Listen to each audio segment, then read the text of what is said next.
Magandang hapon po. Magandang tanghali. Ang ating pag-usapan po sa ngayon ay, balita ko na sa inyo, ang apela ni Digong laban sa fit to trial na desisyon, inaprubahan. So, inaprubahan ng Appeals Chamber ng ICC, inaprubahan ng Appeals Chamber ng ICC ang hiling ni Digong, ng abogado ni Digong na i-apela yung decision ng pre-trial chamber judges na hindi na papansinin yung bagong medical certificate na inisyu ng dalawang expert witness nila ni Digong para magpatunay na hindi na siya fit sa trial o nang ulyanin na siya. So yan po ang balita ngayon. Una niyan ay humiling ang mga abogado ni Digong. May sinumiti sila ng ebidensya na medical certificate at medical abstract na ginawa ng dalawang doktor na kung saan magpapakita na si Digong ay not fit to trial. Ibig sabihin ay ulyanin na. Pero ano nangyari? Binasura ng pre-trial chamber judges.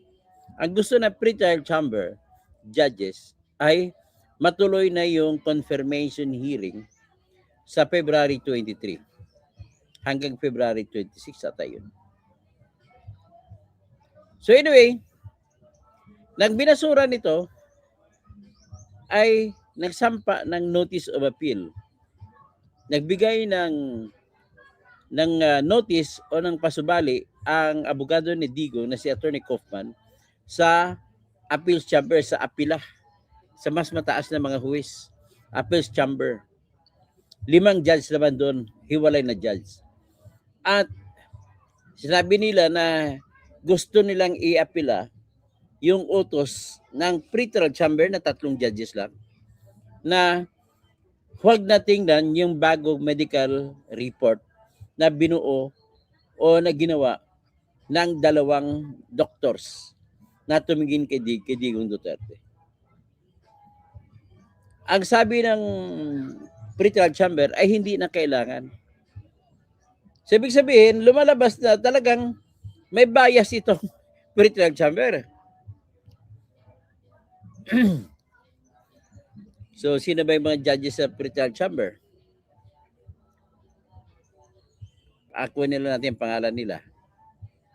Pangalan po ng mga pre-trial chamber judges ay si Judge Julia Antonella Muto, si Judge Rene Adelaide Sophie Alapini Ganso, si Judge Maria del Socorro Flores Liera. Yan po yung mga judge sa pre-trial chamber. Ayaw nila. So anong ginawa ng Anong ginawa ng abogado ni Duterte? Nag-file sila ng notice na gusto nilang i-apila yung desisyon. At anong resulta? Aba, granted. Nakita ng appeals chamber judges na may punto. At ang pinag-usapan, gusto nila mabuksan yung medical report ng 2 expert. Ito po yung decision. Ay, pakita ko sa inyo yung decision ha.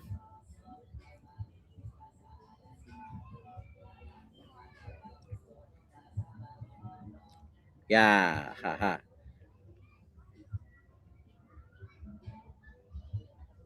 So ito.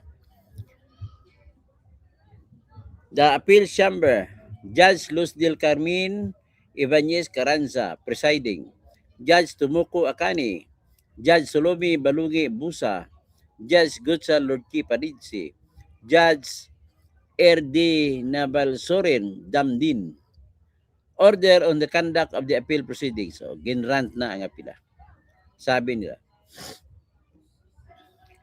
The Appeals Chamber of the International Criminal Court In the appeal of Mr. Rodrigo Roa Duterte against the decision of the Pretrial Chamber 1 entitled Decision on the Review of Mr. Rodrigo Roa Duterte's detention of 26 January 2026. Pursuant to Regulation 64, Paragraph 6, Subparagraph B of the Regulations of the Court, issues the following. Order. Number 1. In the specific circumstances of the present case, the appeals chamber considers it appropriate to proceed in this appeal by way of written submissions only. Ayan ginrant na yung apila. So, number 2, the defense for Mr. Rodrigo Rua Duterte shall file an appeal brief in the above mentioned not exceeding 20 pages by Thursday, February 5, 2026. Number 3, the deputy prosecutor and the legal representatives of the victims may file responses to the appeal brief not exceeding 20 pages by Thursday, February 12, 2026. So, ganon.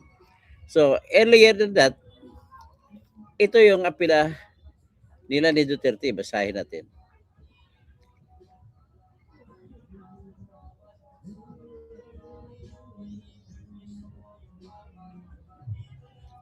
Itong apila.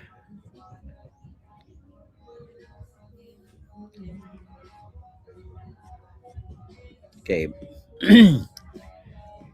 Notice of appeal against decision of ICC 01 /21 to 01 /25 357 Conf. The defense for Mr. Rodrigo Roa Duterte. Sabi nila, number 1, the defense for Mr. Rodrigo Roa Duterte hereby submits its notice of appeal against the decision in the review of Mr. Rodrigo Roa Duterte's detention issued by the Pretrial Chamber 1 on 26 January 2026. The defense seeks to appeal the impugned decision pursuant to Article 82, Paragraph 1, Paragraph B of the Rome Statute on a single ground of appeal, namely the Pretrial Chamber's error in failing to consider the joint medical report proffered by the defense experts in Annex A to the defense observations of 9 January 2026. This appeal is directed against paragraphs 22 to 30 of the impugned decision and seeks reversal of the impugned decision in its entirety. Number 2, applicable law. Article 82, Paragraph 1, Paragraph B provides that either party may exercise the right to appeal any decision granting or denying release of the person being investigated or prosecuted. Rule 1541 requires that the notice of appeal be filed within 5 days of the notification of the impugned decision. Number 5, Regulation 64.5 obliges such notices to include the following information: the name and number of the case or situation, the title and the date of the decision being appealed, whether the appeal is directed against the whole decision or part thereof, the specific provision of the statute pursuant to which the appeal is filed, the grounds of appeal cumulatively or in the alternative, specifying the alleged errors and how they affect the appeal decision and the relief sought. The appeals chamber shall, within 2 days of the filing of the notice of appeal, issue directions for the conduct of the proceedings, which may include a hearing within 10 days of notification of the notice of appeal or issuance of a timetable to proceed by way of written submissions. Ground of appeal. The Pretrial Chamber erred in fact and in law when it disregarded the medical report proffered by the defense experts. The Pretrial Chamber committed an error of law and in fact when it refused, without proper motivation, to consider a medical report provided by a defense neurologist and neuropsychologist medical report in Annex A to the defense observation. This medical report, prepared specifically for the purpose of the detention review, constitutes a new fact within the meaning of Article 60, Paragraph 3 of the Rome Statute. It speaks directly to Mr. Duterte's deteriorating health and compromised cognitive condition, a factor that the Pretrial Chamber was obliged to consider in its periodic review of Mr. Duterte's detention. In refusing to consider the report, the pretrial chamber failed in its duty to assess whether there exist changed circumstances that would, in turn, affect the necessity of detention as envisaged under Article 58, Paragraph 1, Subparagraph B. The medical report is highly relevant to the assessment of Mr. Duterte's continuing detention.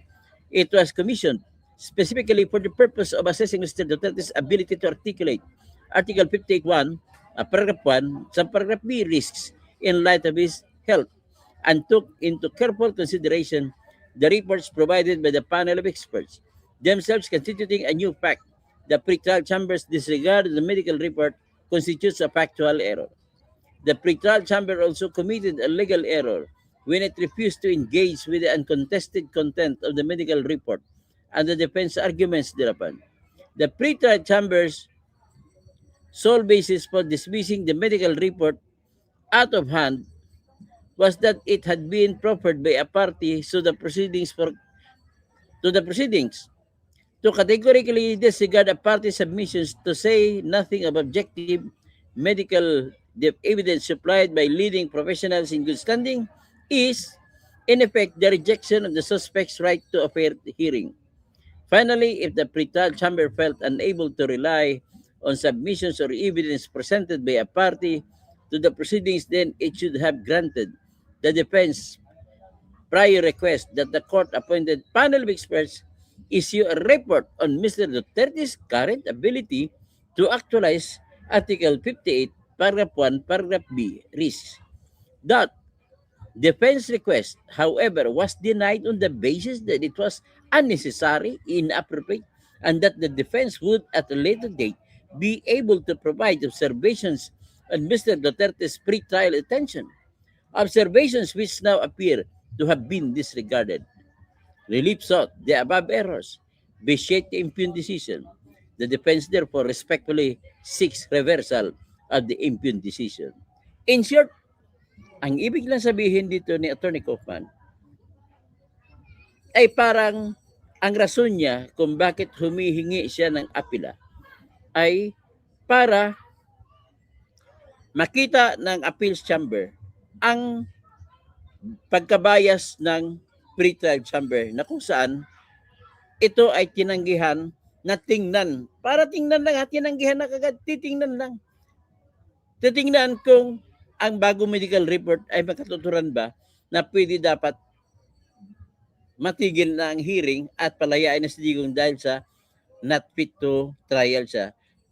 Base sa pinakabagong dalawang medical experts na nagbigay ng kanilang findings tungkol kay Digong Duterte. Ganon lang po. Aura Sosa, good afternoon.